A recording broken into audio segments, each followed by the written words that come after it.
Welcome back to the Dark Manor podcast. I'm Haxon. I'm Iris, and don't mind the fact that the video quality is shit. We are pale as fuck.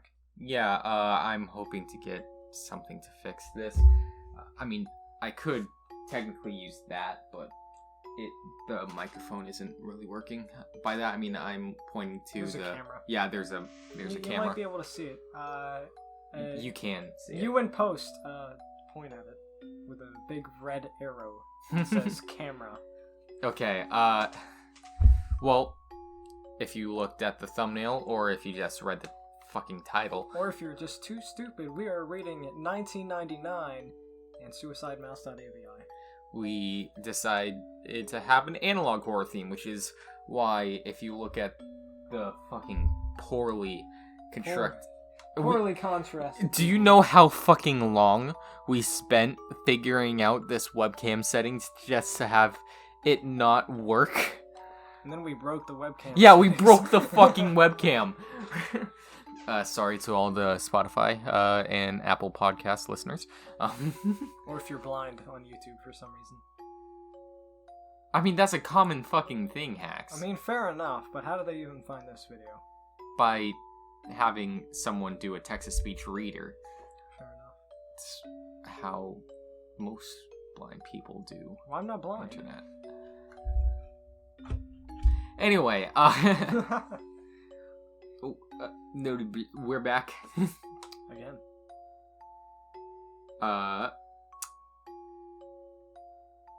Well, you want to start with... I'm reading 1999. Yeah. Because it was my suggestion. I get to read Suicide Mouse. It was his suggestion. That's how we do things at Dark Manor Studios. Before I got fired the first time.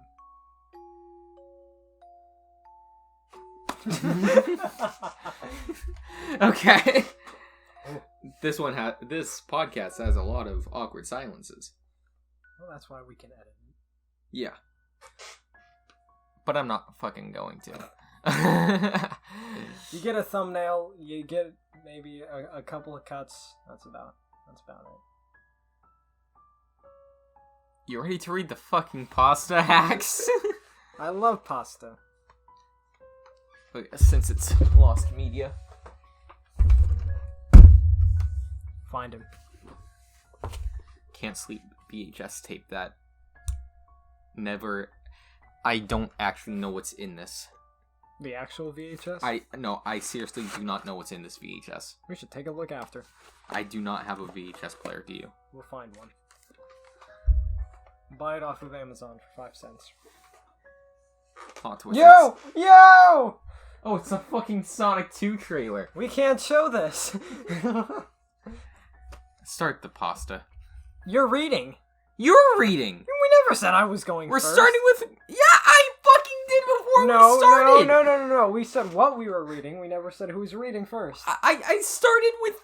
before we recorded, I said we're doing Suicide Mouse We first. are reading Suicidemouse.avi. I'm reading it. Not Iris. I'm reading. Because I'm better, because I have the higher chair. So do any of you remember those... have the stand that I So put do on any the- of you remember those Mickey Mouse cartoons from the 1930s?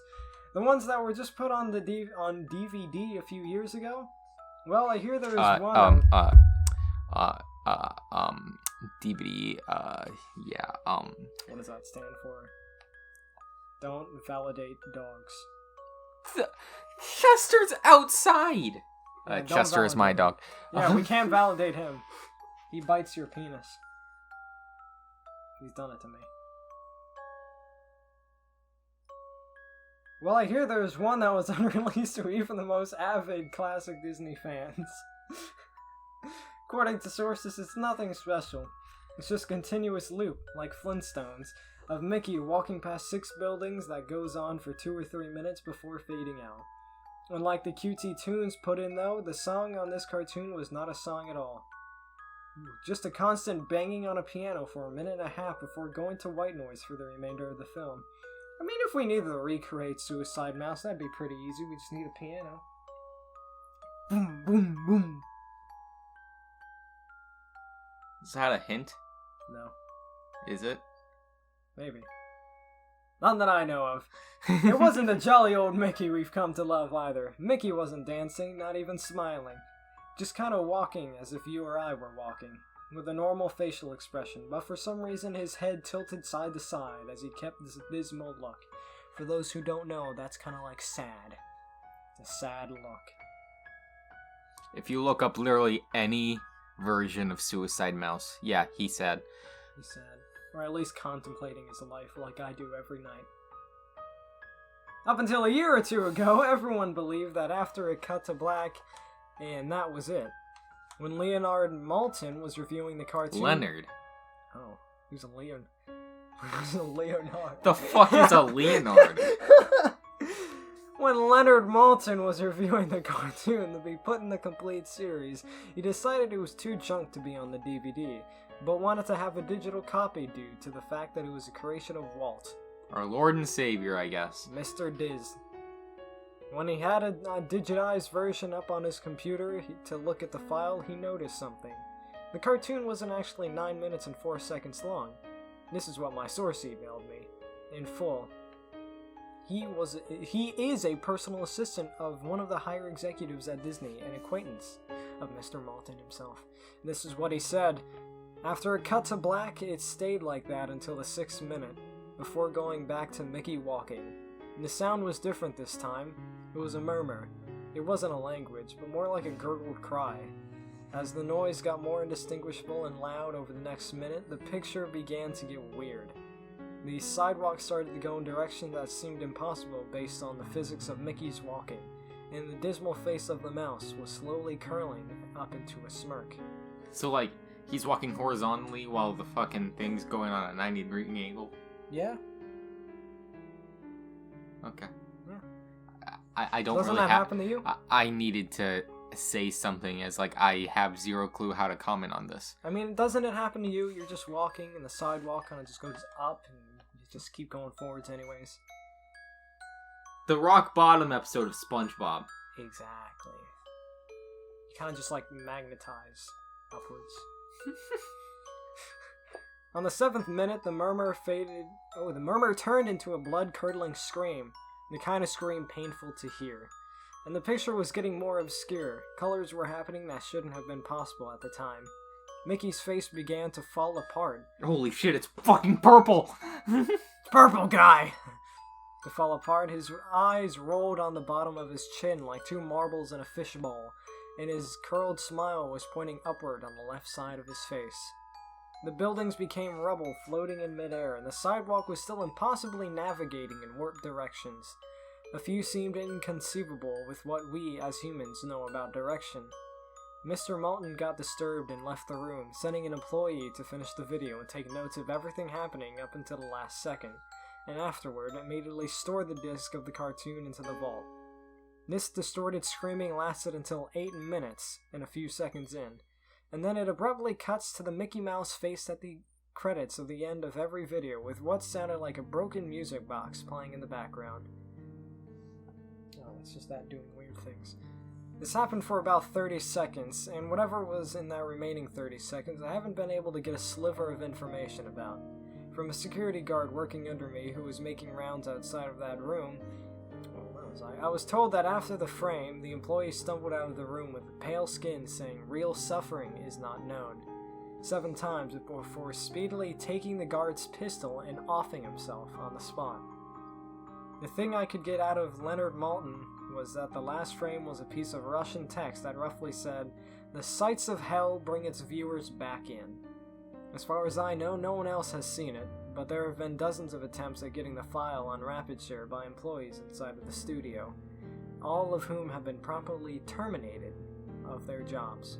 Well, no fucking shit. If this thing fucking made someone off themselves, and the first thing people thought is, oh yeah, let's fucking send this on Twitter.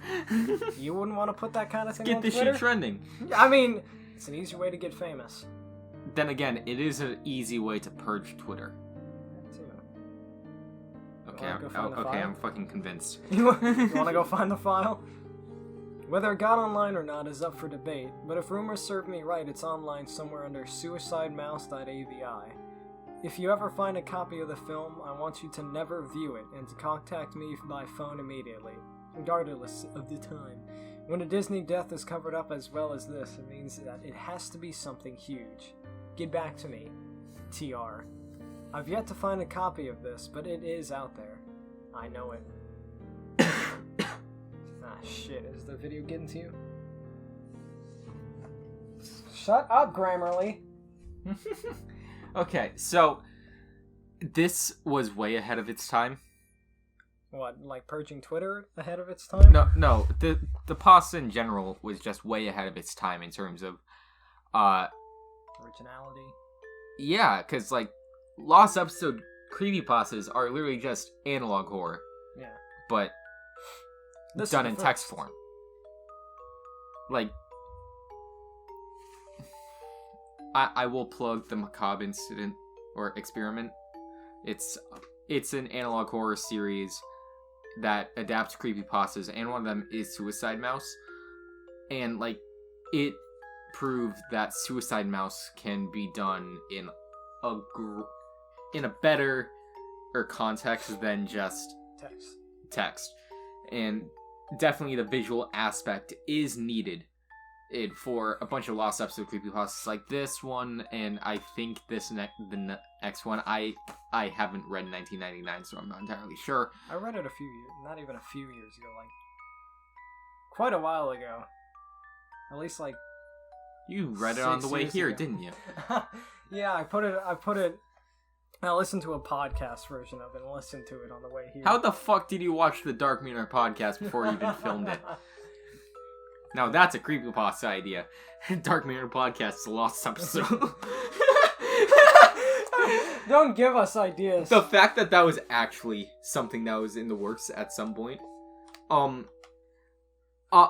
preface this as like, back at the start of 2020, we tried making a Dark Manor series that adapts creepypastas, and we got pretty far into it. The first episode, Tiki Toby, was fully... Just someone didn't want to edit it. Almost fully filmed. And then I got lazy and didn't finish it until couldn't be able to finish it because I moved houses. And then the plot just cut. Went off the rails. Nowhere to be seen again. I'm just gonna fucking say it now, because like I have shared this in the past, that the Dark Manor series is still technically in production. We have an opening theme. Remastered. Not remastered, but just we completely redid our plans for it. And like, one of the main plans of the original series was that episode 5 was going to be this original creepypasta story about an unaired pilot, and ended with my character being increasingly fucked. I'm just gonna leave it there because I do still kind of like the idea, and I mean we could add that to our Dark Manor series. We'd have to add an extra episode. Just if you guys are wondering when Dark Manor series is happening, end of March. Huh. End of March. I haven't really told him everything that I've done, because he hasn't been told. It's happening at the end of March. If not, he's gonna fucking kill me on camera live for the Dark Manor podcast on Twitch. Say fucking true. On YouTube Live, you'll see me with a knife and him pinned to the wall. You know that scene in like the first Michael Myers where he pins him to the wall with the knife? That's what it's gonna look like. It's Halloween, not Michael Myers. Shut the fuck up. Look, I know I'm in a fucking documentary about Halloween. Well, that's new I would to know me. this shit. Okay, we got off the rails. All I was trying to say, Suicide Mouse makes better It for works. a film, an analog horror style thing, other than, Text creepypasta. Yeah. But it's still a pretty good creepypasta, and I would in fact give it a 7 out of 10. Maybe 8. I would give it a 7.5 out of 10. I'd say that a bit louder next time. 7.5 out of 10! Thank you. No problem. Do you have any comments after I completely derailed? Nope. Got none. Nothing in the brain.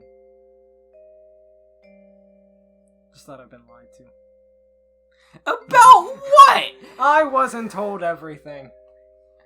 This is a joint operation.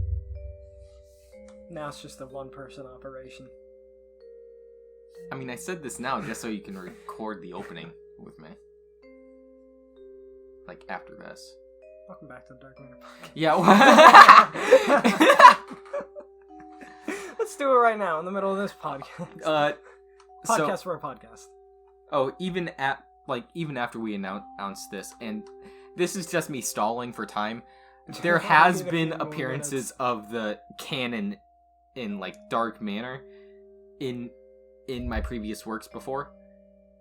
Like, last November I released a Doctor Who episode called Megaversal Displacement, and half the plot took place in the Dark Manor. Do you not remember that, or did you just not listen to it? I don't think I even watched it. I was proud of that episode. It was okay. After this episode, I will watch it with you. Listen to it. I will listen to it right here on the Dark Matter podcast. That's going to be the next episode. Basically, it was a combination of my Doctor Who fan series, Ricochet Entertainment, which is my analog horror series. Never heard of it. You're in the 3rd season. You're literally written into the 3rd season. I don't know what you're talking about. I've never heard what is this Ricochet Entertainment? I know no one gives a shit about this, so I'm spoiling this shit on the podcast. I'm one of those people. I'm kidding. Please don't hit me again. I'm not gonna hit you. Okay, like this has gotten really far off the rails. This is somewhere totally wrong.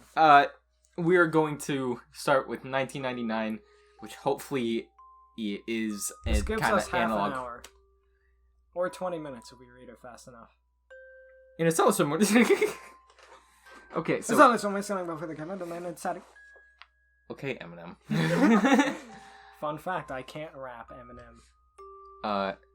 Fun fact: I can technically rap. Technically, anyone can rap. Yeah. Shut up. Okay, so estimated reading time 33 minutes, 1999. We're gonna make this 20. In a cellar somewhere. Okay, so Mr. Bones' Wild Ride. I don't remember this analog. Okay. In a cellar somewhere, standing before the camera, a man in a tatty, moth-eaten bear suit says hello to the small handful of watching children. This is a public access show viewed by only a small number of fans. Small number that includes you. Me? I was pointing to the microphone. Yeah. Yeah, good job. As a child, you love Mr. Bear. Absolutely. You don't care that he broadcasts from his cellar, that there is something remarkably dark about the way those polished button eyes stare into your camera lens. As a child, you don't see those things. When Mr. Bear suggests that you write to him, you jump at the chance. When he writes back asking you to visit him, you jump at the chance too. As a child, there's some things that you just don't see. Why did I choose this? I don't know. This sounds like... It's not gonna get into that. No. Maybe the other type, but it's nothing. It's a hard way of not saying it nor doing the action at the same time. Good. I'm glad you're showing restraint. It's if we did this back in 2020, maybe we'd be okay. No, maybe you would have gone more in depth into that. You see, he takes and then the kids, and at the end they're covered.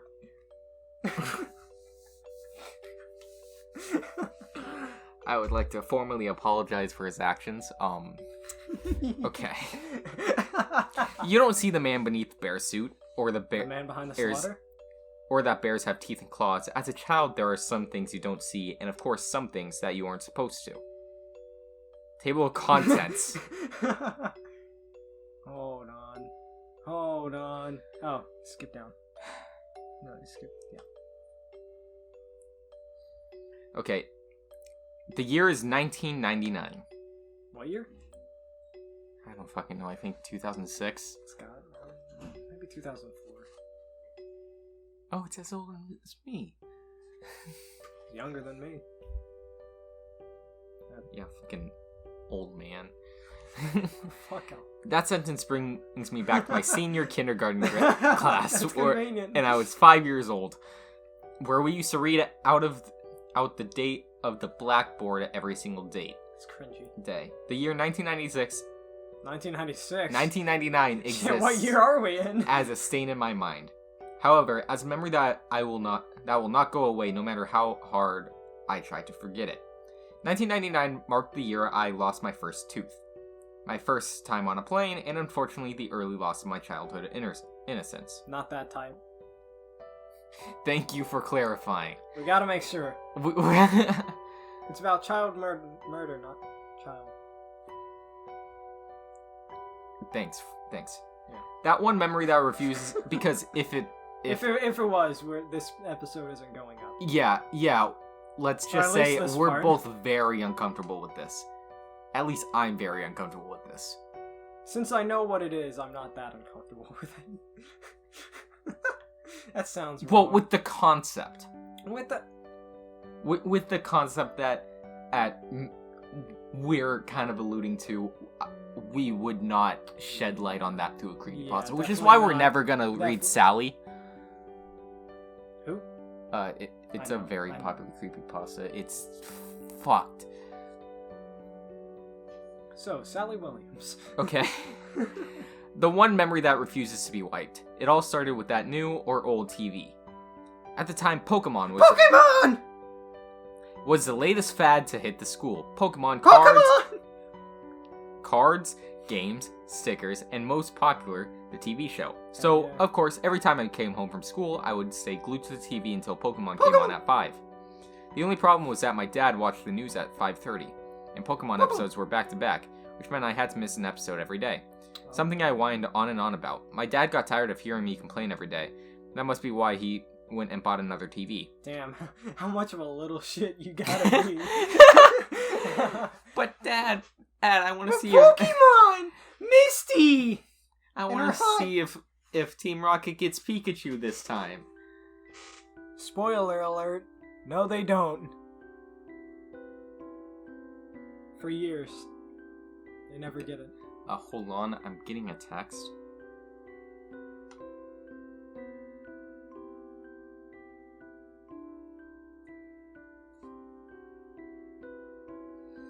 This is gonna be cut out. No, it's not. What the fuck? I'm too lazy for that. We're that desperate. Were you that lazy? Okay. My dad put the TV he bought into my room. Unfortunately, it was just an old, small boob tube. With rabbit ears even. It also had 20 channels available, not including the channel Pokemon was on. I recall I didn't care though. I was just thrilled I had my own TV in my room.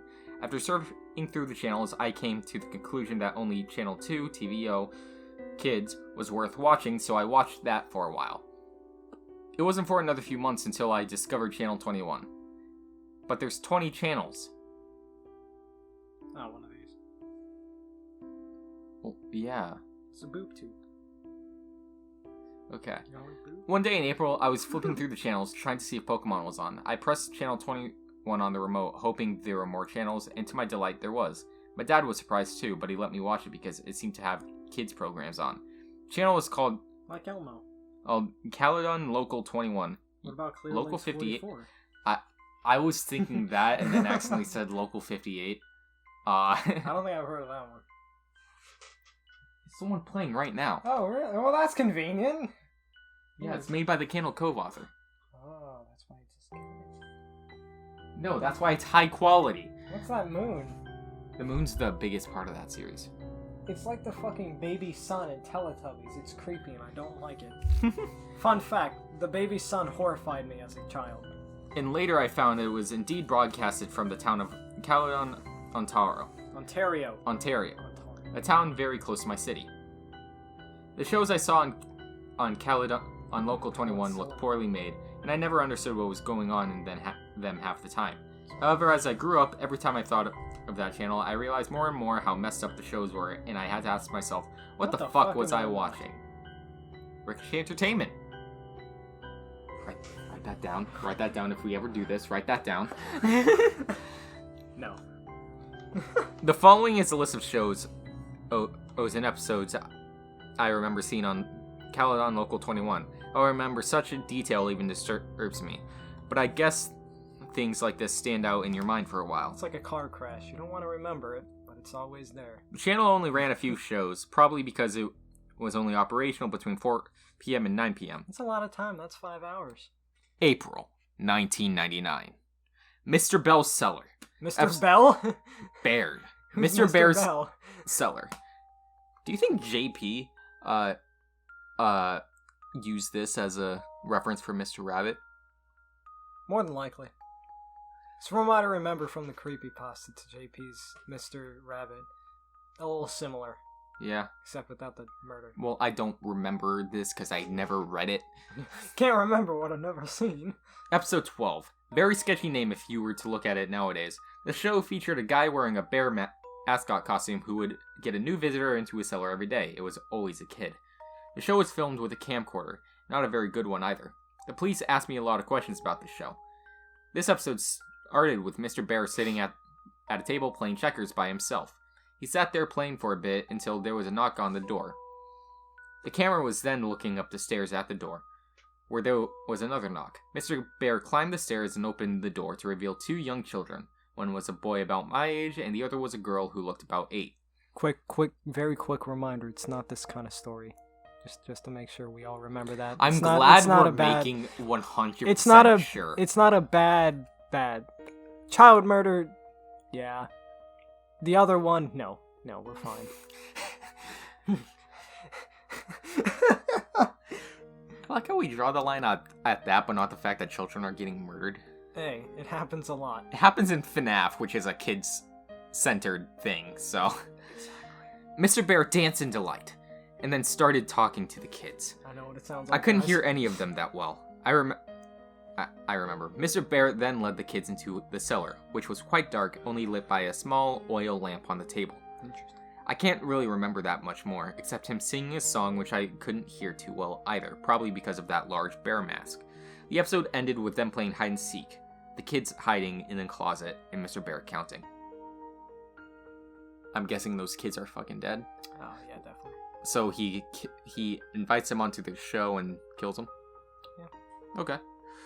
Here's Mr. Bear. That's also Mr. Bear. This is also Mr. Bear. He looks a lot more creepily. He looks like a chihuahua in this one. Hold on, I gotta show the camera this one. Oh, so I gotta show Michelle this one. So of course in the middle of this, I'm trying to remember what he can look like. And I'm looking at Google Images and I find this one. Oh. What if we go back a minute? You might be able to see that a little bit. Nope. Hold on. I'm sorry, Spotify viewers, for not being able to listen to him all too well. He looks like a chihuahua. Beverly Hills? Chihuahua too. Okay. May 1999. Soup and Spoon. Oh, this sounds like a Blue's Clues thing. I love soup. You know, salt and pepper? No, I don't remember.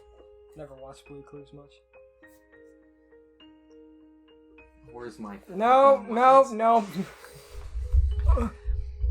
I don't think this was even a show. I think it was more of a special movie thing. All I know is that I stopped watching in Caledon Local 21 for a while because I thought this show was too stupid, especially since Pokemon now came on at 4:30 and 5. This kid has his priorities. I don't remember much of this, but it showed a can of soup and a spoon attached to string swinging back and forth as if someone was holding them and dangling them in front of the camera. Yo, it's Stickly. No, that's false. Says who? If you look at the Stickly lore, No. some guy is puppeteering him from the bottom and holding him like this. He's not dangling them like a marionette. That's what we call the Candle Cove effect. Marionette? Marionette. Whatever. Marionette. It's spelled with a Mario in it. So. You look like Mario. Hey, yo, it's me, the Chris Pratt.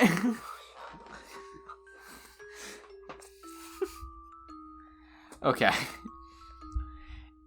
Interestingly enough, this show was shot in a basement, which looked just like the one used in Mr. Bear's cellar. Like I said, I can't remember much. The only thing I can remember clearly was the end. The entire thing was only half an hour, and just included its stuff I found stupid, such as the spoon chasing the soup around trying to eat him. Hell yeah. The ending showed a table and around 7 kids sitting around it, each with a bowl of soup in front of them. They were sitting and looking at the camera, but with confused, almost frightened faces. The cameraman then held the can of soup in front of the kids and said, "Spoons ready?" And then it just stopped. So He fed the kids. You know, he's a good guy. He gave them some soup. Okay, so Good soup. I will say this reminds me of this one video called Blank Room Soup. Oh no. Except he's just showing them soup while the other guy's just like... That's literally what's going on. Have you guys... Okay, for those who have like never seen this, it's a dark web... Yeah, it's this guy eating soup and crying Yeah. while these two... In the beginning, there's only one. It's like a guy with a really, you know, like a Minecraft head. That's almost what it was like. It was big and it was square, and he wore it. And the costumes were made by the guy who plays Olaf in Frozen. That is a confirmed thing. Huh. Interesting. But the costumes were stolen, and so he was eating the soup, and then those two just walked up to him, and then just started patting his head and kind of comforting him while he's just eating the soup and crying. And no one really understands the full story of this. I mean, what the fuck are you supposed to... It's literally the entire thing is just a guy like horrifically eating soup. At least that's all we get to see. Good soup. Good soup, exactly. July 1999. It was summer, and I hadn't watched Channel 21 for a while. And so one day when I slept over at my friend's house, and I decided to check it out again. My friend had gotten a TV in his room for his 6th birthday, so we stayed up very late. What is happening? This 6-year-old's getting a TV in his room? You're not 6. Are you? I'm gonna leave. And watch TV. For us, 9:30 was very late and watched TV. That's when I remembered Channel 21 and brought it up to my friend. We decided to see if it was on, and to our surprise, it was. They must have changed broadcasting time. Mr. Bear's Cellar, episode 23. This episode was entertaining for my friend and me, mainly because it had swearing. Hell yeah. Holy shit. No swearing? I've never fucking heard of that. However, now when I think of this episode, I realize something was definitely wrong when it was filmed. Yeah, they were cursing. The episode started with the camera on its side, while it was facing Mr. Bear, who was walking upstairs to the cellar door. Camera then blacked out for about a second before fading in, back upright, and facing Mr. Bear. What's this, Marble Hornets? Yes. Oh. There was also another kid talking to him, but the kid looked about 11 or 12. He was talking to Mr. Bear for a while, but I couldn't hear well, again with the crappy camcorder, till a kid started raising his voice. The kid was saying how it was late and his sister had to go home. You could also hear more voices in the background. I remember Mr. Bear clearly saying, "Get the fuck out, you're not invited," with a deep voice muffled by the bear mask. I remember my friend and I looked at each other and laughing at the mention of the forbidden F word. Yeah, fat. I didn't finish. Hacks, what the fuck? I don't know. Like if you said Yeah, fuck, it was fine. But... I wasn't gonna say the full word. I'm not that stupid. I'm stupid. I'm horrifically stupid. I'm not that stupid. I remember my friend and I looking at each other and... No, shit. But the episode got weirder. The kid began climbing the stairs before turning around and saying how he's going to call the police. Mr. Bear began breaking into a run towards the kid, who started screaming and running as well.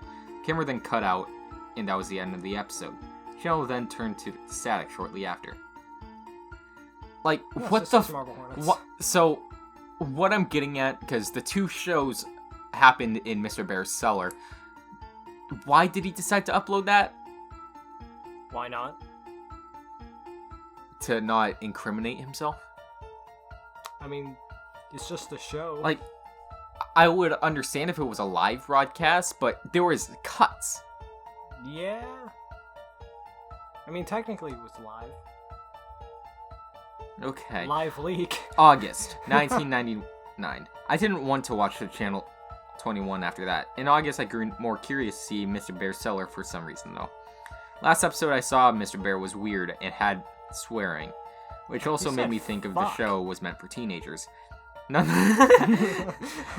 Nonetheless, I flipped onto Channel 21 when my dad was busy. Mr. Bear's cellar, episode 28. Apparently, this episode has been playing the entire month of August. Man, this guy. It was studied a lot by the police. The entire episode was just Mr. Bear sitting in a chair talking to the audience. Hello, kids. Do you want to visit my cellar? If you do, please write me a letter at this address. The screen then switched to a white screen with multicolored letters reading the address. And that was what remained for the rest of the episode. This repeated for 5 hours every day until September came. And guess what I actually did? I sent Mr. Bear, or that sick bastard who portrayed him as him, a letter. I did it out of curiosity mostly. My dad was okay with it because he thought it was a legit kid show. But then again, he never saw any of what was on Channel 21. What a horrible parent. So I wrote a letter using my best writing possible. I think I said how I wanted to meet Mr. Bear. So my dad sent the letter to the address Mr. Bear said on the show. Stayed on all day anyway for some reason. It took a week to get a response, which I was surprised I did. I still have the letter I received on August 15th, 1999. The letter read, Dear Elliot, thank you ever so much for your letter. I would love to have you in my cellar. That doesn't sound creepy at all. We play games, watch movies, and go fire camping in the middle of the woods. That doesn't sound creepy either. Come to my house at... The police come out this address. Not Celid. I'm in Pokemon. Caledon, Ontario, Canada. I look very forward to having fun with you. Love, Mr. Bear. I can't believe my dad never found this sketchy, because he actually took me to the house. As I said, horrible parent. Because he actually took me to the house, and then that's when the police became more involved.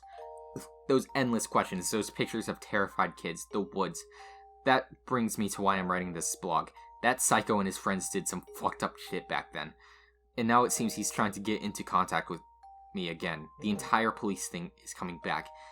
That has brought 1999 back to me. Over a decade later, it is happening again. Update. November 14th, 2009. People have been emailing me asking what exactly happened in 1999. I will get to that. Those weird TV shows I was watching apparently were meant to attract kids to Mr. Bear's house. What Mr. Bear did shocked the entire town. My dad actually drove me to Caledon, along with the address Mr. Bear left on the letter. The house was actually in the outskirts of the town, in the open farmland. I still remember that house. It looked like an older farmhouse that looked like it had been built in the early 1900s.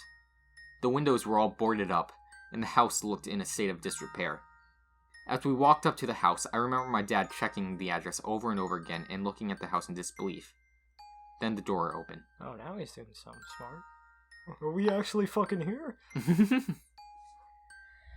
I expected Mr. Bear to be at the door, but I was surprised to see a police officer emerge from the creaking doorway. The officer began talking to my dad, while I quickly asked if that was Mr. Bear's house. The officer's face cringed slightly, and he muttered, "Oh God," or something like that. He started talking quietly to my dad so I couldn't hear, although my dad told me to go to the car anyway. Then we just went home. My dad was quiet the whole way home. I felt something strange had happened. My dad never told me what happened for a while. I forgot about it anyway too. Channel 21 no longer came on. That's when I asked about it. My dad would not.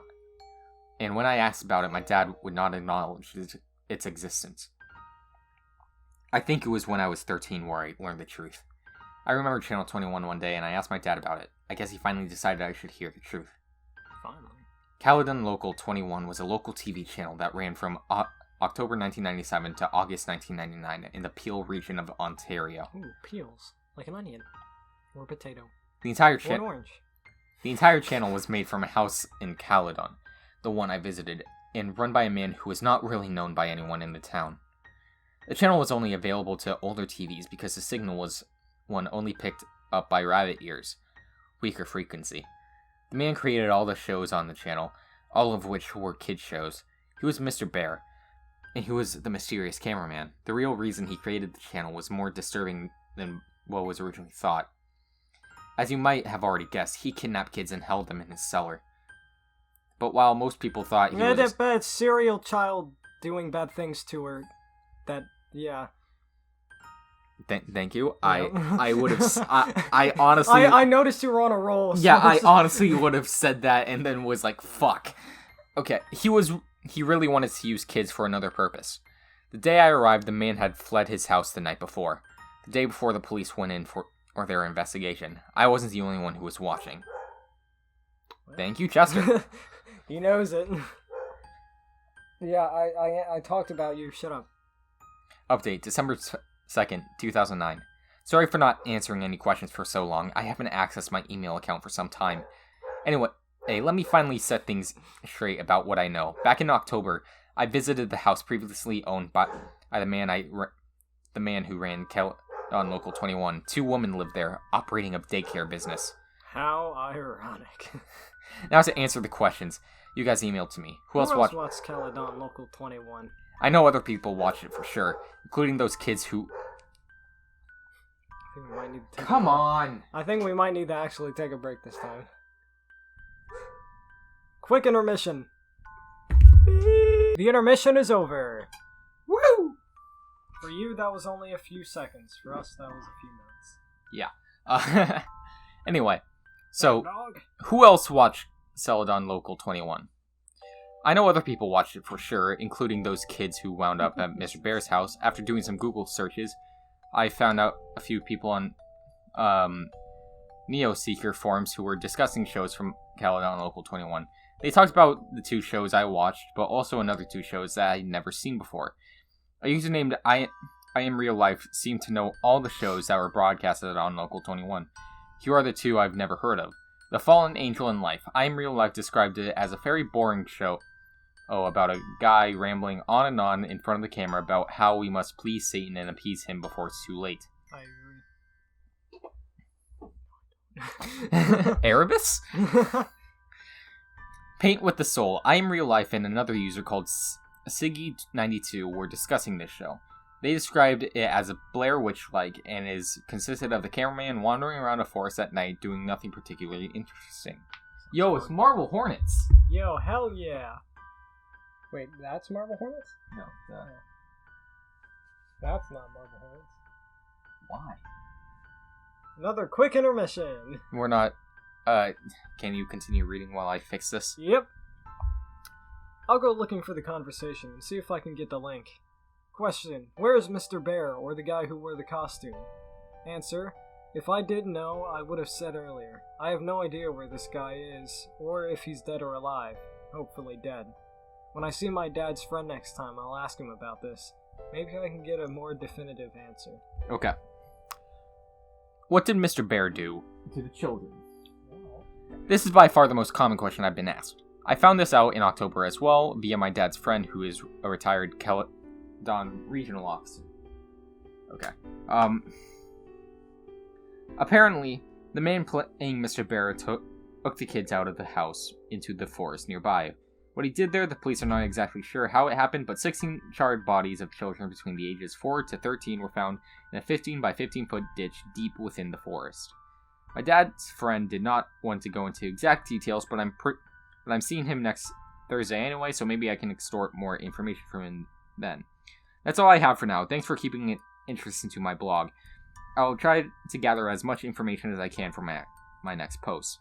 I've actually been getting pretty interested into this myself. It should be my right to know what the hell happened. If you have been watching this long, please comment Mr. Bear's Wild Ride. Or no, Mr. Bones' Wild Ride. We're not going to be one of those YouTubers, are we? No, I just... If you got to this point in the video, comment. No, I'm doing this, it's just to see. Just to see what happens. Yeah. Just to see if anyone really watches the video. I swear the first comment is gonna be from this fuck. No, I won't. Update, January 14th, 2010. I'm sorry I haven't posted anything for a while. I kinda lost interest in this blog since I had hit a standstill while looking for more information about the identity of the owner of Caledon Local 21. Hold on, I kinda lost interest. I'm pretty interested in this myself. Well, he did say he hit a roadblock, so he couldn't really do much, so... Many protagonists hit a roadblock, stupid. We hit roadblocks all the time, and I'm not just talking about the ones in the road.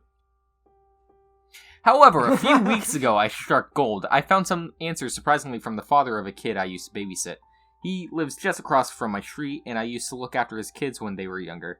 Currently doesn't have a job either. He used to live near the woods outside of Caledon and witness the owner's activities in the woods. His name is Anthony Paulo. Why didn't he follow with... Why did that guy just not come out with the information? Probably because he's stupid. When he lived in the small bungalow outside of the woods, he would often venture into smoke a joint of marijuana or two before returning to his work as a wood craftsman. Paulo described that sometimes he would hear voices of children coming from deeper within the woods, as well as a glowing light off in the distance. Paulo told me these events started in late 1997. Note, this is around the time Caledon Local 21 began airing. He apparently became annoyed by this happening every once in a while and actually went to investigate. Paulo then described what the whole scene looked like when he got there. There was a group of kids, he said around 13 to 17, ages 5 to 12, gathered around a large fire pit with a burning fire. With them was a single adult. Paulo talked to the man, noting his unusual, unkempt appearance of a crack addict, as well as his constant twitching. I don't know, Mr. Smokes pot every now and then has much to say. And asked what he was doing in the forest with children. The man said that they were on a camping trip, something they did frequently. Paulo, not suspecting anything, Caledon had one of the lowest crime rates in Canada, simply left it at that and told them to be quieter. Shut the fuck up. Paulo then paused for a while before telling me that they never became quieter. In fact, sometimes he heard loud chanting from the children in an unknown language. He didn't bother meeting with the man again as he was moving away. I told Paulo that the man was clearly the owner of Caledon Local 21, but he doubted it, as he heard that a man was moving to Pickering by several other residents near that area. Here's what I know now. The man would take the kids into the woods regularly for camping. The fire pit Paulo described may be the whole of bodies of the children that the children were found in. That's not me messing up, that was the fucking grammar being bad. Because look at that. Bodies of the children were found... The fire pit Paulo described may be the whole of the bodies of the children were found in. It was me messing up. Fuck. Fuck. The children Paulo saw are probably the ones found dead. The man moved to a city called Pickering, a smaller east city of Toronto. I will discuss this with my dad's friend, the ex-cop, and see if this matches anything the police knew about the man. I also want to see if he has any other knowledge of what was aired on Caledon Local 21. February 10th, 2010. Good news, guys! Yeah. I talked to my dad's friend and he disclosed a lot of information for me. First, I asked if the police had any information on the man who ran Caledon Local 21. He replied that they only had the same leads for years and never found a suspect. However, the Peel Regional Police do have some of the tapes found in the house Caledon Local 21 was broadcasted from. He took me over so I could watch a few. I guess I haven't said much about him yet. My dad's friend's name was Mitchell Wilson. A pretty nice guy. He seems to understand my thirst for knowledge on what happened during the late 90s in that house. He feels it was wrong that my dad went so long without telling me much. He took me Ooh, the Davis Road Police Station. If you don't know, it's the largest station in Caledon, and one of the largest within the Peel region itself. Each of the main stations around Peel have some of the tapes. I was able to watch all of the footage out the Davis Road Station has. Fortunately, I wasn't allowed to take any tapes home for obvious reasons. Paint with the Soul, Episode 10. Garbage Thrown Away. Paint with the Soul was one of the shows that I Am Real Life and Siggy92 discussed on Neoseeker. Then why not say this before? I told the police about this, and they informed me that 12 episodes of the show were made and broadcasted between December 5th, 1997 and January 8th, 1998. Fucking 12 episodes was made within a month? We could make 12 episodes in a month if we were smart enough. They would be shit. Fair enough. Who says they gotta be good? Mr. Bear? Fair enough. Well, I mean, he had a crappy old camcorder. I don't think he cared much either. You know who else had a crappy old camcorder? My mom! Alex Crayley. It was better than Mr. Bear's. Vincent Everyman. Better than Mr. Bear's. Fucking... Wanna keep going? Shaten. Better than Mr. Bear's. Iris for a Time. Better than Mr. Bear. Exactly as I Am Real Life and Siggy92 described, the episode would open with the cameraman wandering around in a forest. It appeared to be during the evening. They did mention this. Yeah, they did. Okay. The cameraman walked along a path until he got to an area where there was a lot of garbage lying in the leaves. The camera looked around at the various wrappers, bottles, bags, and boxes, making sure each item got a few seconds of screen time. The camera then focused on a single area before the man spoke.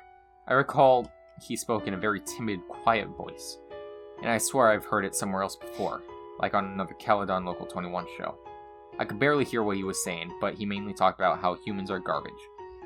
Or something that had to do with saving ourselves by cleaning up the garbage. Us. It actually sounded really stupid, but still a feeling of dread came over me. I mean, that forest was possibly where those bodies were found, right?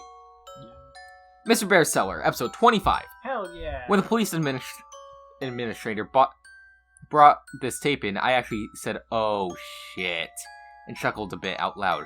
Of course, shit. I got stared from the stares from the staff, but Wilson explained to them about my little experience with Mr. Bear and how I still kept the letter he sent me. Like the previous episodes, this one included a guy wearing a bear mascot costume. The episode began with Mr. Bear waddling over to his cellar with a bottle of orange juice in his paws. On the ground were 16 shot glasses as well as a small bottle that contained an unknown liquid. Mr. Bear poured an equal amount of orange juice into each glass before opening the smaller bottle and depositing one drop into the glasses. Mr. Bear then went off camera. There were some minor sounds such as shuffling, and then Mr. Bear emerged from behind the camera's location. Following him were 16 children. Jesus. How many fucking children does he have? At least 16. Some looked as young as 4, while others looked like they were practically teenagers. As children entered, the administrator commented that this was the only episode that showed all 16 victims. As I said, apparently about 16. The kids all looked rather content, except for one who had visible bruises on his face. And unlike the other kids, he had more fearful expression. He also looked about 11, 12, which caused me to recognize him. He was the kid who had asked about his sister and subsequently met an unknown fate at the end of episode 23. The one episode I watched during July 1999. Now we know what happened to him. Well, technically we already Okay, knew so he was everyone on else fire. was just fucking fine with it, and then he's just... Well, probably not, but apparently there. Well, I mean, it is it is somewhat of a form of brainwashing, just keeping someone in a contained space over and over again until Stockholm Syndrome. And I'm sure the nightly rituals by the fire didn't help. Mr. Bear starts a cult. He did start a cult. What is this? Fucking British?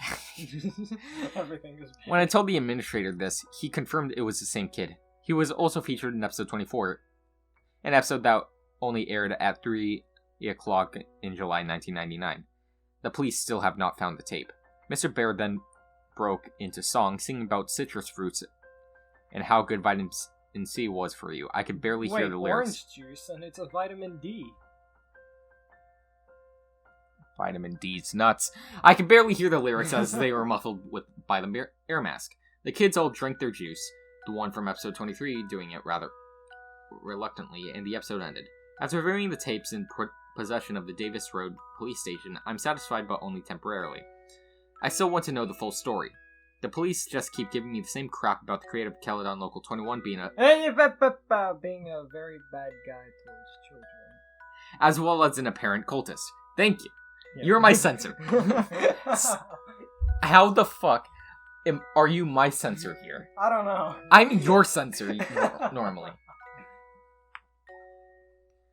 I will sign off for now and get into university first and get information later. Hopefully I will get back to this blog as soon as possible. Yeah, Update. It's a good thing I read forwards by a couple of seconds. Update, May 8th, 2010. Last month, I finally got my G2 license in Ontario, Canada. This allows you to drive in a car by yourself as well as with some passengers after 6 months. I, of course, took advantage of this and drove into Caledon for a little Sunday drive. Since I haven't updated this blog in a while, I figured I might as well visit the house where the infamous channel of my childhood was located.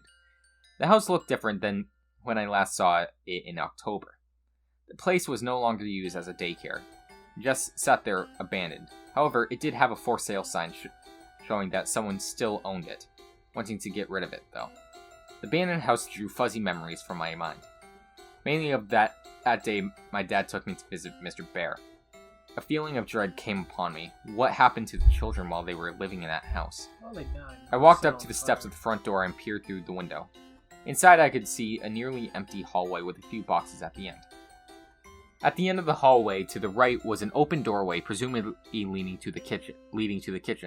To the left were 2 doors, both apparently leading to the rooms visible through the windows outside. I wondered where the cellar entrance was located and whether it had been sealed up. I walked around to the back of the house and found my answer. 2 wooden doors lying in an almost flat angle were padlocked shut. This had to lead to the cellar.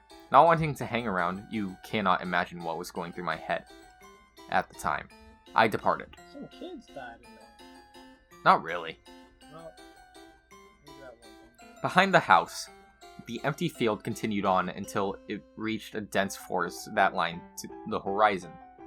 I wondered if that was the forest where the bodies of the children were found.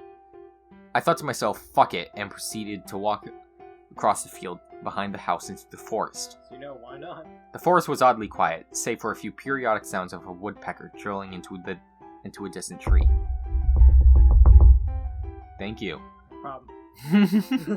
I cautiously made my way deeper into the woods, not really caring about the fact that I had no idea where I was going. I don't know how to explain it, but I felt like there was something I had to find. I came to a thinner part of the woods and felt a few small houses in the distance. Paulo's house crossed my mind, and I wondered if one of those homes had belonged to him. I neared a small clearing in which I could see 3 adequately sized logs gathered around a black, charred area, showing a small fire had been lit there recently. Hey, get the fuck out of our fort! Those words nearly gave me a heart attack. I turned to my left and saw 2 dark-clothed people running towards me.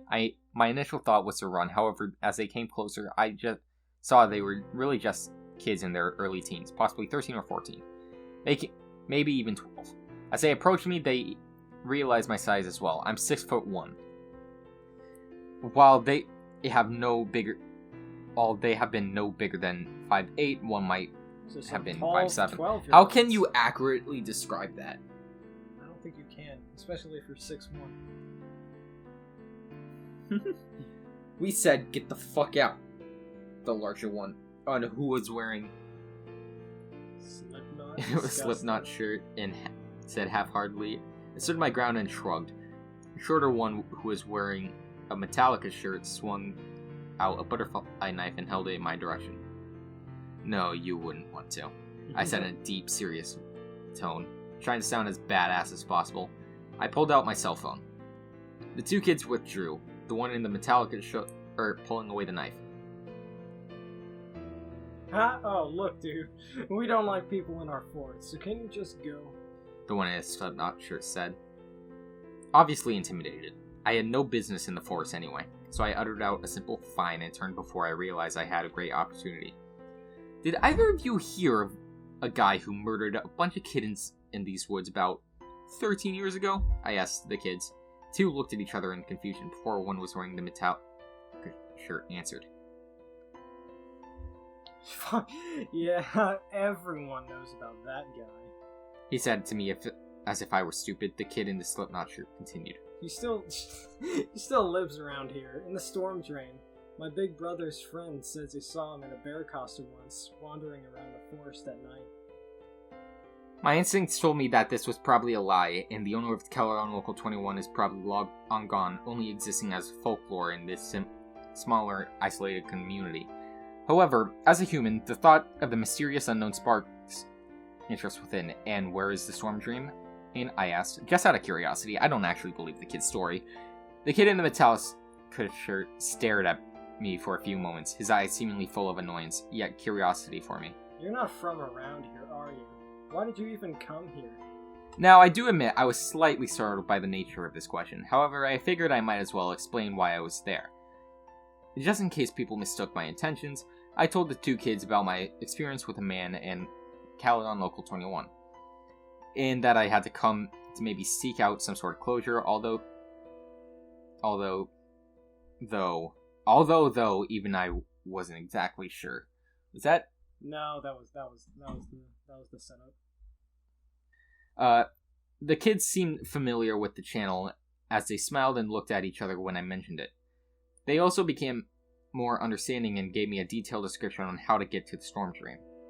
Shortly after, I decided to just turn around the way I came and headed back to the house, leaving the kids at their fort. But now you're probably wondering why I left out such detail about what the kids just told me now. It is because I'm choosing to conclude what I have gathered now.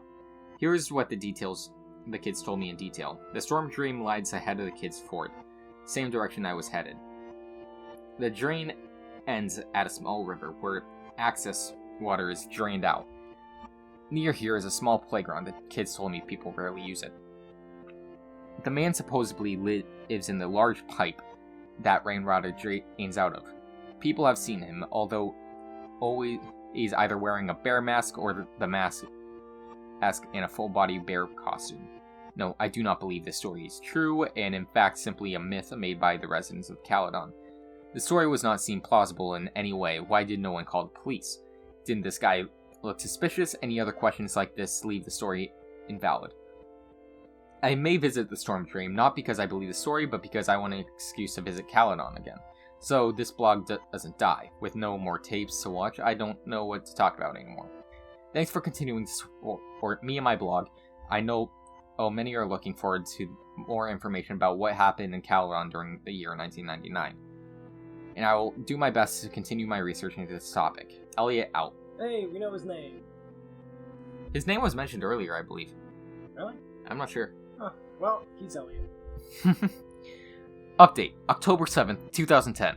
Wow, nearly 5 months since I last updated. I'm guessing everyone pretty much thinks I was dead, right? Hell yeah. Thankfully I'm not, but in all seriousness, I really have been busy these past few months, and a blog about something that could have killed me as a kid is a little low on my current priorities list.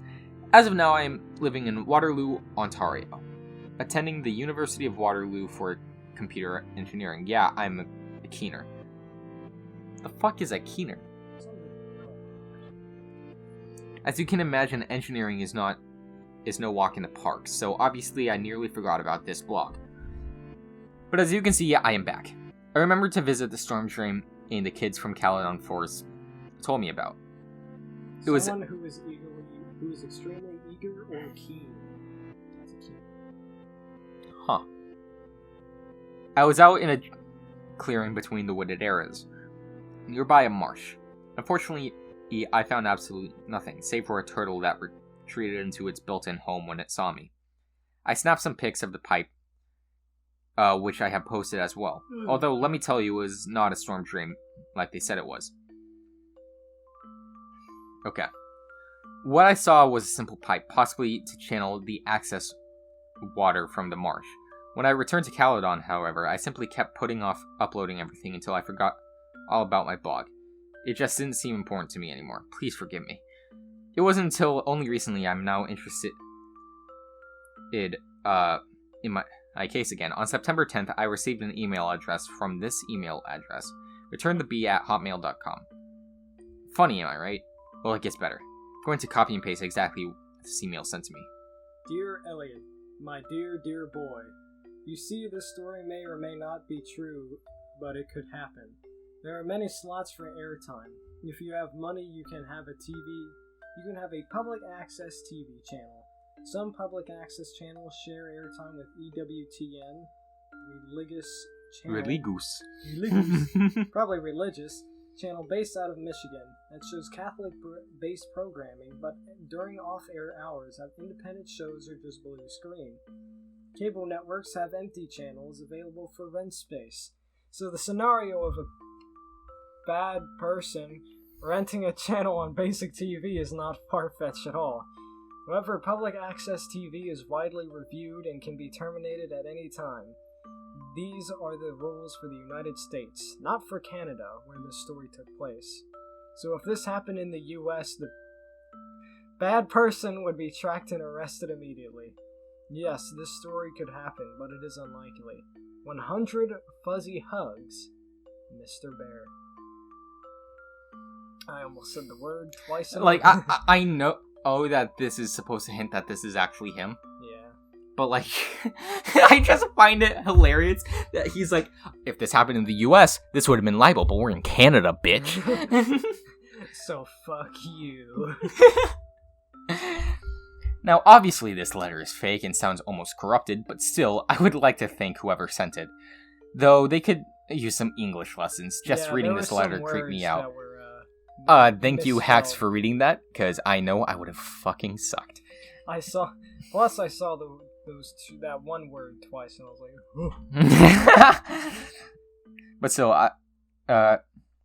just reading the letter creeped me out, but because of it, I am now full of this new interest to continue my blog. I guess it's just funny how trying to pursue the mysteries I've always questioned. Now my roommate knows all about this. He thought the letter was real and actually seemed more scared than I was for a second, but then I shrugged it off. So he did too. I mean, what are the chances of this being real? How would Mr. Bear know all about this public access TV?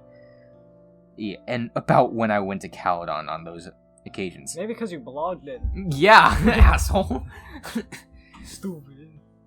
He could still have information through the internet. Yeah, take it off. I took off my jacket. Yeah, take it off again. Okay. More or less, know my email or me still be interested in this seller. Ha. I'm going to send a reply to return the bee. Now, wow, just looking at the email address, you can tell someone wanted to freak me out. It didn't really work, though. Although, to whomever you are, thank you for sparkling my interest back into the full matter. Maybe I can find out more about what happened to Mr. Bear. Hopefully, because although I don't buy that email, a part of me still feels anxious. Thank you for all those who have still followed me and have become avid fans. You are always why I'm choosing to continue this. Thanks, guys. Update. November 7th, 2010. Wow, I can't believe this blog hasn't been deleted yet. I haven't posted anything for so long. I have my reasons, and I'd rather not discuss them just yet. It has been a rather traumatic year for me. Some of you were right. I shouldn't have gone back trying to relive the mysteries of my childhood, but I couldn't resist. It had been over a year since my last post, and a lot has happened. Let's recap where I'm at right now in regards to the whole Mr. Bear incident. Return the bee at hotmail.com is no longer in use. I tried replying to the email, but I got no reply. I tried it again a while back, still no response. I've actually moved up to Ottawa, capital of Canada for those who don't know, for university, so I haven't been back to Caledon or back home in the Peel region for a while. I had my reasons for leaving, as you can could guess why. I had to make a new email account because people keep prank mailing me pretending to be Mr. Bear. Thanks a lot, guys. Not. No, Why have I ventured back to this blog? Mitchell Wilson. Remember my dad's ex-cop friend gave me a phone call on October 25th about a tape that was found in a branch of the Brampton Public Library. Brampton is my hometown, in case you haven't picked up on that. He claims that he isn't allowed to discuss the contents of the tape with me, as it's still evidence. He asked me to come check it out when I return home. The tape got the gears grinding again because we all know what was on the last tapes I saw. I can only imagine what can be on it. I'm guessing it must have something to do with Kelly on Local 21. I just wanted to say I'm continuing this blog. And thank you for everyone who still follows it. I don't know when my next entry will be, but I will see that tape. But when I see the tape, I'll write what I find. It's evidence! It's fucking disclosed information. This is new information. Like, sure, the previous tapes were found years ago, so that would have been alright. But this information was found, literally, very recently. So, about 2 days ago. The creature. I don't know what to expect, but the idea of seeing another tape has gotten me interested in this whole mystery all over again. Elliot. As you said multiple times before. Update, January 21st, 2011. It had been a long year for me. University has been giving me the usual sleepless nights, especially since I transferred to Ottawa, which is the place to party. Sarcasm. But now I'm back home with my dad in Brampton, the town I grew up in. I got home on the 18th of December and have been visiting with friends and family, or at least that's what I would rather have done. Now the festive holiday cheer that I usually have at this time of the month is absent. To continue to answer the hundreds of emails and comments I got, yes, I did see the tapes that my dad's friend Mitchell Wilson promised to show me. These tapes, however, act as a curse. I want to know more, yet I want to forget everything. I couldn't help it. I needed to see those tapes. Not only for myself, but for all of you guys who were just as intrigued as I am by that ominous man in a bear suit from my past. However, after viewing those tapes, I felt that pit of dread deep inside me once again. That feeling where I know that all those kids in those videos are dead. That I could have been one of those kids. And that humanity is a dark, dark place. If you haven't skipped this paragraph for the juicier details below, thank you for listening to my rambling. On January 1st, I called Mitchell Wilson to ask if there was a time where I could come by and view those tapes. Things were pretty slow at the station because of a snowstorm, so he said I could come down any time that day. The tapes were located at a branch not too far from me. So I braved the slushy roads and terrible Brampton drivers and made my way to the Peel Regional Police Station located at the Amela City Center. I met Wilson at the front desk where he then led me up to the second floor into a small office. He instructed me to have a seat and wait while he went to and got the tapes. Before leaving the office, he turned to me and said, "I know you're curious, but are you sure you want to do this?" Of course I did. Or at least, thought so. Excuse me. Besides, Wilson's friend had pulled a lot of strings to get me in here, and I didn't want to waste that opportunity. The particular station had 2 tapes on hand. I was only able to watch a few minutes of footage, however, because the second tape was apparently too damaged to play on the VCR. Mr. Bear's Cellar, episode 30. We're getting into the 30s, baby. God, this is a fucking long one. Episodes. Yeah, only 30 minutes. After this one, do you mind taking over for me? Hell yeah. Okay. Mr. Bear never ceases to disturb me, especially after what almost happened when I was younger. This episode took place outside in a forest at dusk, making it slightly hard to see it, especially considering the quality of the film, a trademark of anything from Kelly on Local 21. The episode started with the camera being held in the paws of Mr. Bear aiming at himself. That bear mask, it looked more sinister in the shadows of the trees. The unmistakable muffled voice spoke up. "Hello, children. Today I'll be doing a wonderful thing for my friends. I will be delivering them to a faraway land where they will surely be happy." Mr. Bear turned the camera around to show an ATV with an attached trailer. But what stood out was the most was that trailer contained 7 motionless children lying side by side. This here is the first load, but more will be on their way very soon. Mr. Bear turned around and pointed the camera at a large burlap tarp spread on the ground. He picked the tarp up, revealing a large hole that must have been at least 12 feet deep and maybe about 15 feet wide. The rest of the episode consisted of Mr. Bear taking each kid and dropping them into the hole. I asked Mr. Wilson if they were dead, in which he shook his head and replied, "Not yet." Soon, all the kids were in the pit. Some were in awkward positions due to being tossed in, but they remained unconscious. Vitamin C will truly keep these children on the greatest journey that awaits them, Mr. Bear mentioned as he panned the camera towards multiple bottles of gasoline behind a bush. The camera zoomed into the bottles as Mr. Bear hummed before the episode ended. Wilson revealed to me that those were 7 of the 16 victims found burned to a crisp. The gasoline is what the man playing Mr. Bear used to light them on fire, a pit full of burning children. Who the fuck would do that? Mr. Bear, obviously. Yeah.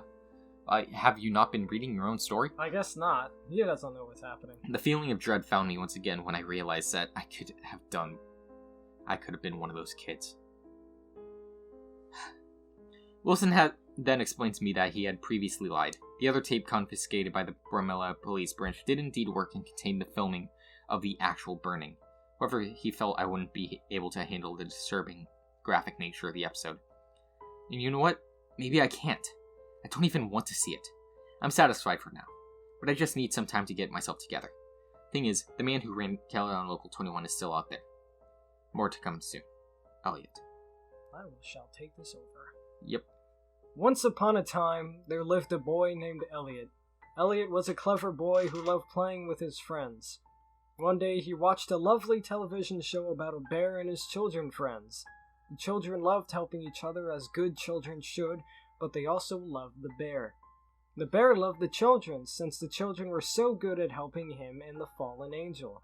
The children and the bear wanted to play together forever with the help of their fallen angel friend. But the fallen angel needed even more help, so the children had to give the ultimate sacrifice. Because that's what friends do, Elliot. They help each other. Help us, Elliot. Burn with us, Elliot. I want you, Elliot. He wants you, Elliot. Come back to my cellar, pretty please, with sugar and icing on top. Mr. Okay, B. Where the fuck does this lie? What the fuck is an innery? Interim? No. Look it up. Okay, I'll look it up. You continue, because, this kind of breaks the immersion, because, where did he get this? Or is this Mr. Bear just hacking the fucking blog? I don't think he knows how to hack. Update, April 5th, 2011. April Fools. It's April 4th.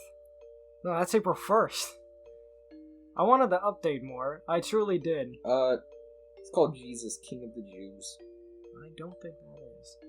I wanted to update more, I truly did. However, certain circumstances had turned me off the whole Caledon Local 21 thing. I've since then had hundreds of emails about my blog and was even in contact with the magazine about my story. But now is the time to come clean to everyone. Where have I been for an entire year? The story of Pandora's box is true, and I opened it. I opened it when I watched the second tape in the possession of the Brahmalia police branch. The other subject... Wait, so he watched the fucking burning children? Hell yeah. Where was I? The other subject I'd like to address is the number of joke/fake emails I've gotten from people claiming to be Mr. Bear. Let's start with the second tape, as that is what traumatized me into stopping my search temporarily. After a few weeks of staying silent, I decided to ask Mitchell Wilson if I could view that infamous second tape he had talked about. I don't know why. I just felt that viewing that tape would give me some closure. Wilson was obviously reluctant to show me, but I was persistent. He gave me an offer. If I was still interested by the time I turned 20, he would show me the tape. Not being able to do much else, I just played the waiting game. By the time my 20th birthday rolled around, I was definitely still interested in viewing the tape. Okay, that's kind of counterproductive, Mr. Wilson. If you say, if you wait, you'll get it. obviously they'll stay interested that entire time. Definitely. I gave Wilson a call, during which he admitted that he had hoped that I would forget about asking him again, but I was not taking no for an answer. You really don't need to see it, he kept telling me. But I did need to see it. I had to see it at this point. Sure enough, he invited me to the Bromelius branch one Monday afternoon. Having watched every Saw film and a video of Animal Slaughterhouse in my ethics class, I was sure I'd be able to handle whatever the tape would throw at me. How naive I was. Mr. Bear's Cellar, episode 31. When Wilson went to collect the tape from the evidence, the officer in charge of the evidence room shook his head at me, his face saying, "What are you doing?" Wilson explained that this tape includes the last known episode of Mr. Bear's Cellar. I rightfully assumed that I would be seeing the fate of the children, and began to feel a sense of dread. The episode opened inside a forest, the usual one from the previous episodes.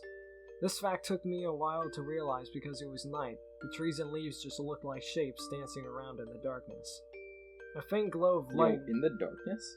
Yo? Yo, crossover? Shatan, what are you doing? A faint glow of light was present on the right side of the screen. There wasn't any apparent audio. It appeared to be a windy night, yet the trees weren't making any noise. Slowly, the camera began to pan towards the glow, revealing smoke rising from a hole with the tips of flames peeking over the top. Wilson paused at this point. "Are you sure you want to see this?" he asked me. I insisted on it, even though a voice in my head was telling me not to. The video continued. The cameraman moved towards the hole, showing a pit of fire. This was the hole that I had seen in the previous episode, only this time it was filled with shapes.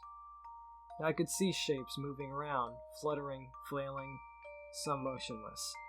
I knew perfectly well what they were. The camera began to adjust to the light, and burning flesh. Red, black, a blur of surreal movement and colors. I wish I could forget what I saw, but you can't forget a scene like this. This was not a horror movie. This was reality. Human beings were being killed in a horrifying way, a fate that I could have potentially met. The video suddenly cut to dawn, the camera now positioned farther away from the hole. The fire was out, however there was still smoke rising up. A figure was up ahead. I recognized it right away. The Mr. Bear suit was laid out on the ground, empty, and looked just as unnerving. The suit was laid out in the shape of a cross. Yo, jeez. The cameraman did a lap around the suit, treating it like a treasured artifact. Placed at the head of the suit was a sign. In bold red letters, INRI was printed. It is Jesus. Oh, maybe you were right. Speaking of, ain't that convenient. Right now, there's a guy showing us how to light a campfire. Yeah. Yeah. Anyway. We're about to see it in action. Where was I?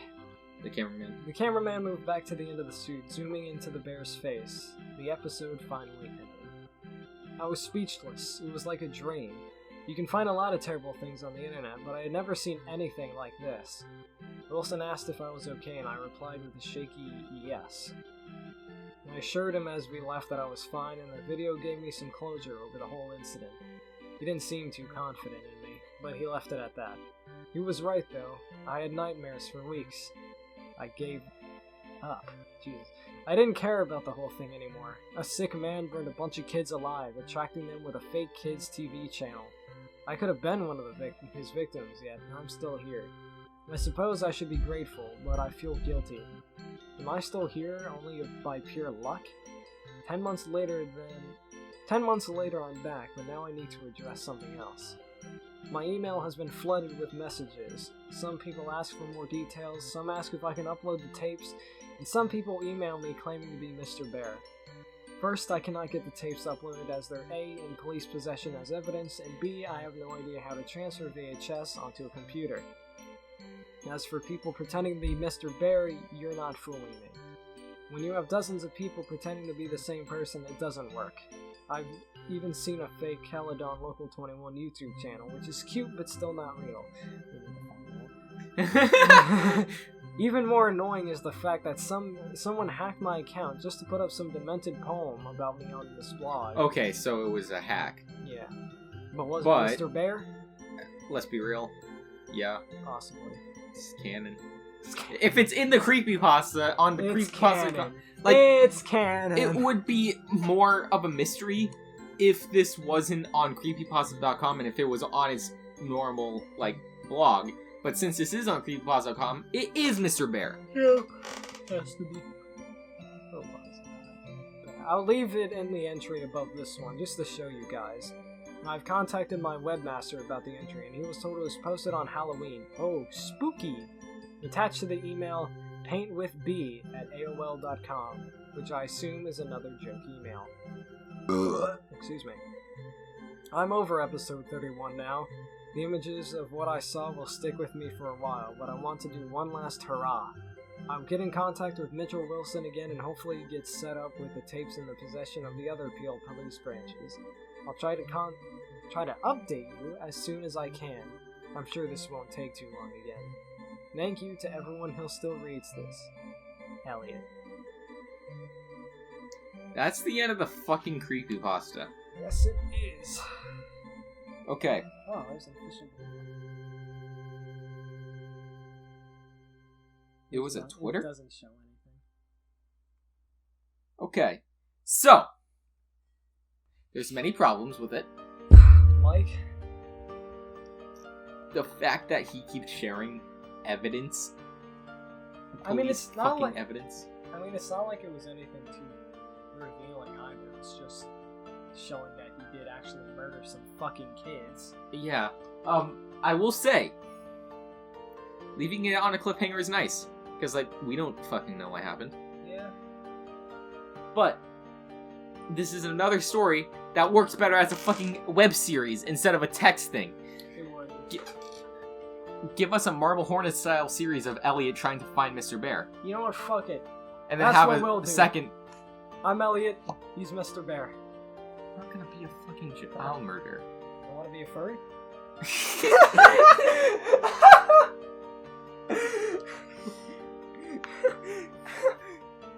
It's a lot less scary if you think Mr. Bear was just a psychotic furry. I was fully strapped in, prepared to listen to you go to this story developing further into a more climactic adventure of him versus Mr. Bear, and then it just ended. And I kind of want it back. I do. I would like the creator to come back. But it would be hard to come back after 11 years. Really? I think so.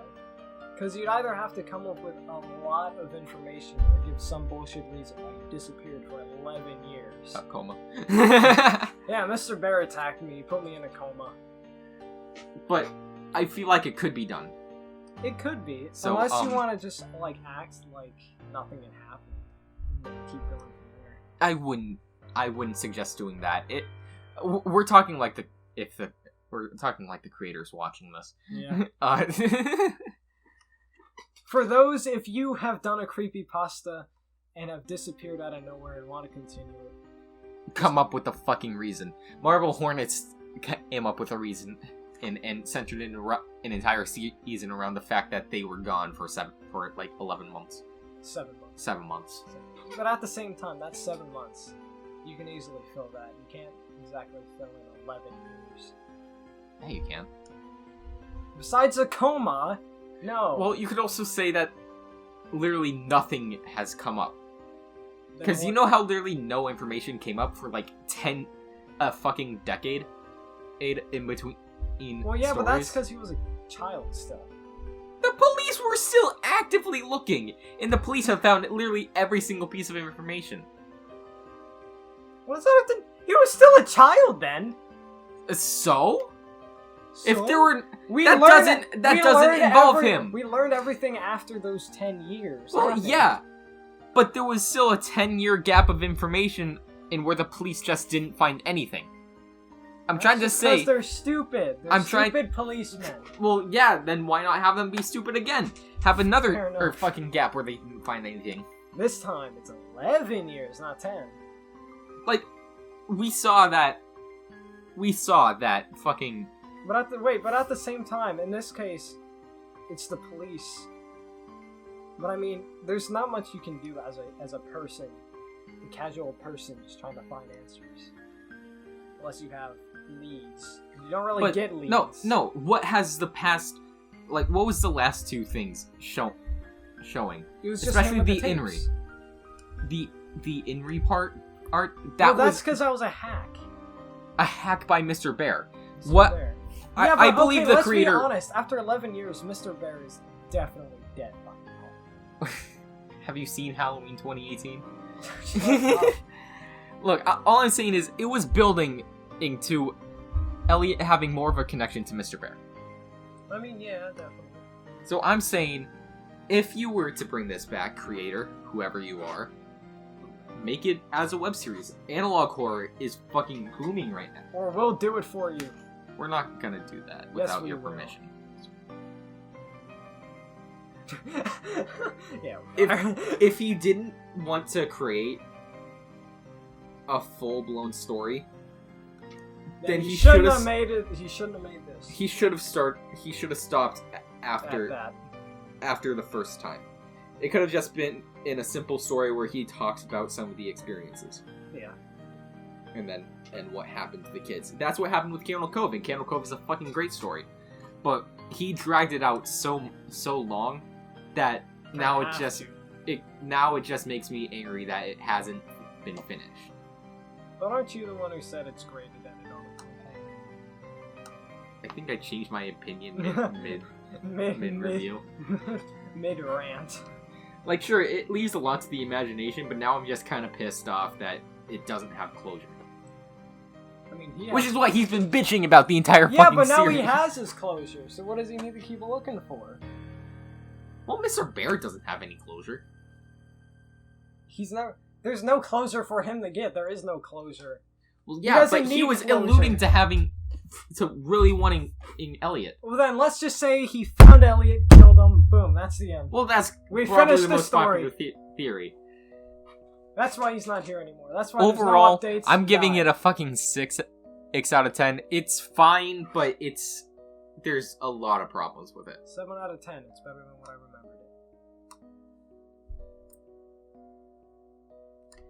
it. Can't wait to see you guys late next week, and also late March when the Dark Manor series starts.